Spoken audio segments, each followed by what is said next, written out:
दोस्तों, हमारी लाइफ बहुत हद तक आसान है और हम जितने भी एनर्जी जैसे इलेक्ट्रिकल एनर्जी जैसे कि जो हम जनरेटर में इस्तेमाल करते हैं और इलेक्ट्रोमैग्नेटिक इंडक्शन का इस्तेमाल करके हम जो इलेक्ट्रिकल एनर्जी बनाते हैं वो भी हीट एनर्जी की मदद से बनाते हैं। और ये हीट एनर्जी का मेन सोर्स जो होता है और जिससे सोलर पैनल्स भी इलेक्ट्रिकल एनर्जी को बनाते हैं वो कहीं और से नहीं, वो हीट एनर्जी सन से आ रही होती है। अब जो हमारा सन है वो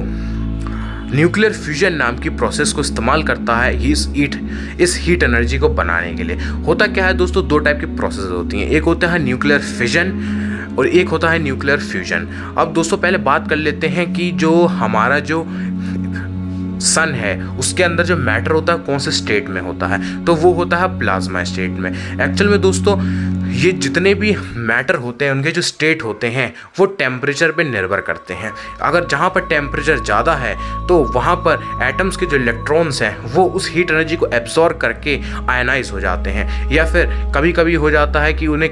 इनसफिशिएंट हीट एनर्जी मिलती है जिससे वो आयनाइज नहीं हो पाते हैं और वो उसी मैटर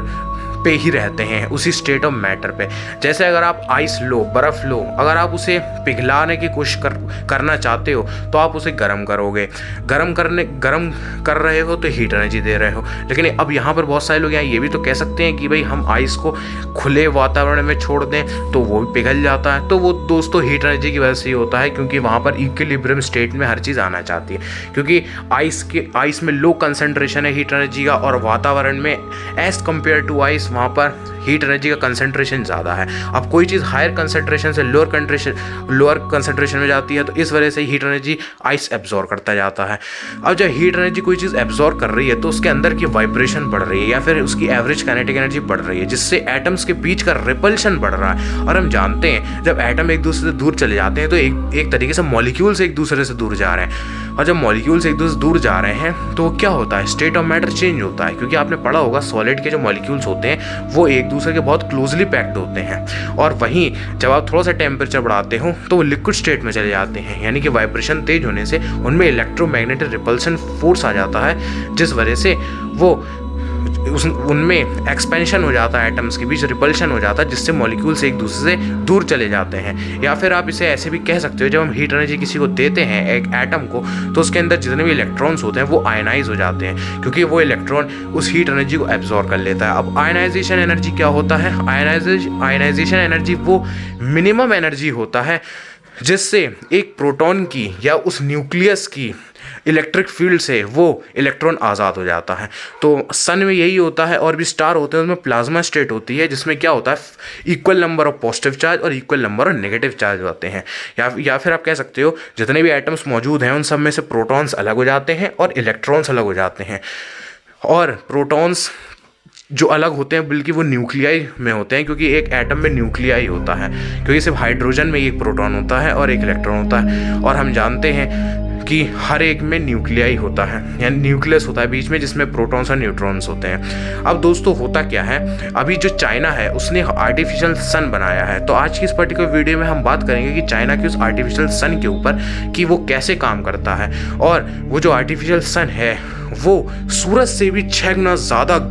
गर्म है दोस्तों। तो आखिर वो कैसे है और आखिर चाइना ने इतना टेम्परेचर कैसे गेन किया, और जो चाइनीज़ लोग हैं मतलब चाइना वाले जिन्होंने ये आर्टिफिशियल सन बनाया है उन्होंने इस टेम्परेचर को जो कि 6 गुना ज़्यादा है सन से उसे 10 सेकंड तक मेंटेन किया। अब आपको लग रहा होगा ये तो बहुत कम समय है, लेकिन देखा जाए तो सूरज के तापमान से भी 6 गुना ज़्यादा इतनी हीट एनर्जी को 10 सेकंड तक भी मेंटेन करना एक बहुत बड़ा वर्ल्ड रिकॉर्ड का काम है। तो आखिर हम बताते हैं आखिर ऐसा कैसे हुआ। सो दोस्तों चाइना जिस टेक्निक का इस्तेमाल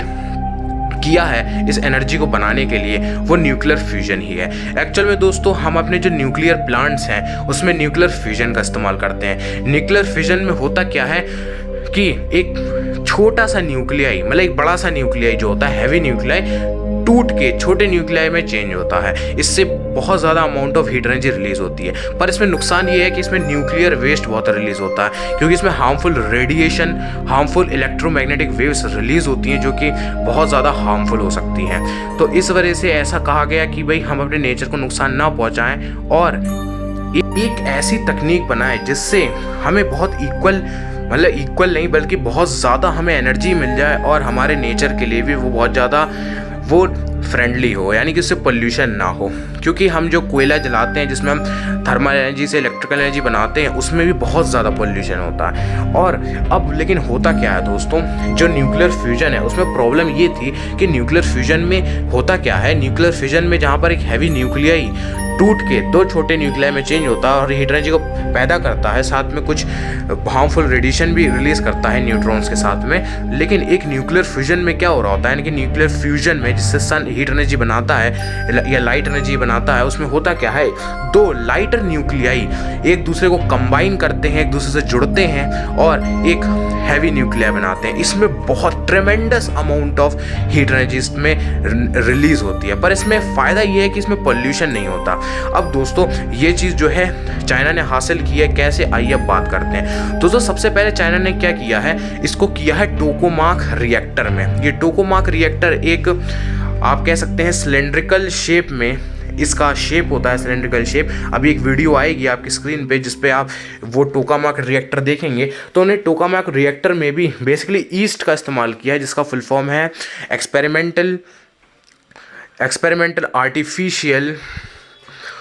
तो दोस्तों उसका फुल फॉर्म है एक्सपेरिमेंटल एडवांस सुपर कंडक्टिंग टोकामाक। इसमें दोस्तों होता क्या है, ये एक टाइप का रिएक्टर होता है जिसमें मैग्नेटिक फील्ड और हाई इलेक्ट्रिक करंट से न्यूक्लियर फ्यूजन को, जो न्यूक्लियर फ्यूजन प्रोसेस है उसको परफॉर्म किया जाता है, उसको डन किया जाता है। अभी आपको एक वीडियो आएगी जिसमें टोकामाक reactor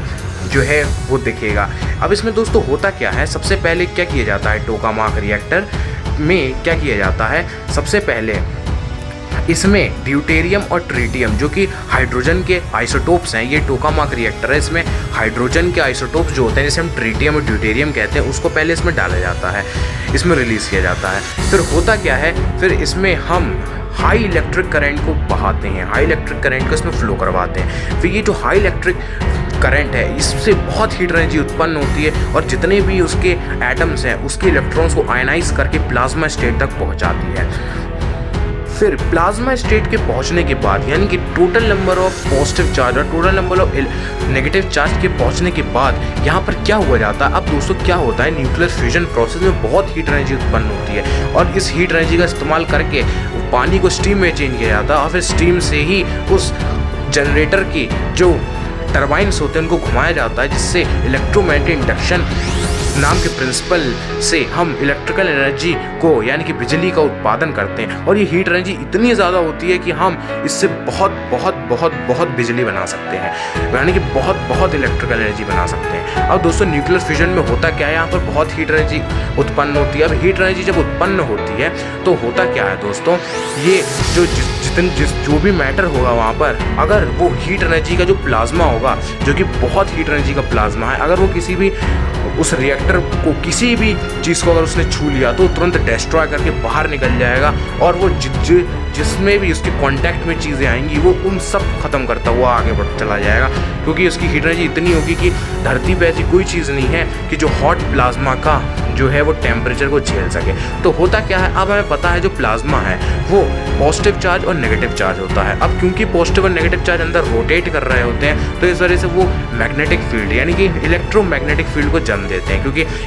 stationery charge electric field और मूविंग चार्ज मैग्नेटिक फील्ड को जन्म देता है, आपको पता ही होगा। अब हमने जैसे शुरुआत में बात की थी कि यहाँ पर मैग्नेटिक फील्ड का भी इस्तेमाल किया जाता है। मैग्नेटिक फील्ड यहाँ पर एक एक्सटर्नल पावरफुल मैग्नेटिक फील्ड का इस्तेमाल किया जाता है, जिससे क्या होता है उन चार्जेस पे फोर्स लगता है और वो कभी भी उस रिएक्टर को टच नहीं कर पाता, जिससे उस रिएक्टर के कांटेक्ट में प्लाज्मा तो नहीं आता पर वो हीट एनर्जी लगातार जो है वो रिलीज़ करता रहता है और उस हीट एनर्जी से हम उस टरबाइंस को घुमाते हैं और उसी टरबाइंस के कारण हम उसको अपने टरबाइंस जब घूमते हैं तो फिर उससे इलेक्ट्रिकल एनर्जी बना सकते हैं। अब दोस्तों यहाँ पर फ़र्क यहाँ पर ये होता है कि यहाँ पर फ़ायदा हमको ये मिला, सबसे पहले यहाँ पोल्यूशन नहीं हुआ। दूसरी बात यहाँ पर ये कि इतनी tremendous amount of heat energy release हुई है कि इससे हम इतनी इलेक्ट्रिकल एनर्जी बना सकते हैं कि आप सोच भी नहीं सकते कि हम कितना इलेक्ट्रिकल एनर्जी बना सकते हैं। इतनी बिजली बना सकते हैं कि एक स्टेट की हम बहुत सारे बल्ब जो कि बहुत पावर के हैं उसको भी एक साथ बहुत घंटों तक चला, बहुत ही ज़्यादा घंटों तक चला सकते हैं। और हो सकता है इतनी इलेक्ट्रिक एनर्जी बना दे कि स्टेट क्या पूरे कंट्री को भी इलेक्ट्रिक एनर्जी से रोशन कर दिया जाए। तो ये था दोस्तों आर्टिफिशियल सन के बारे में।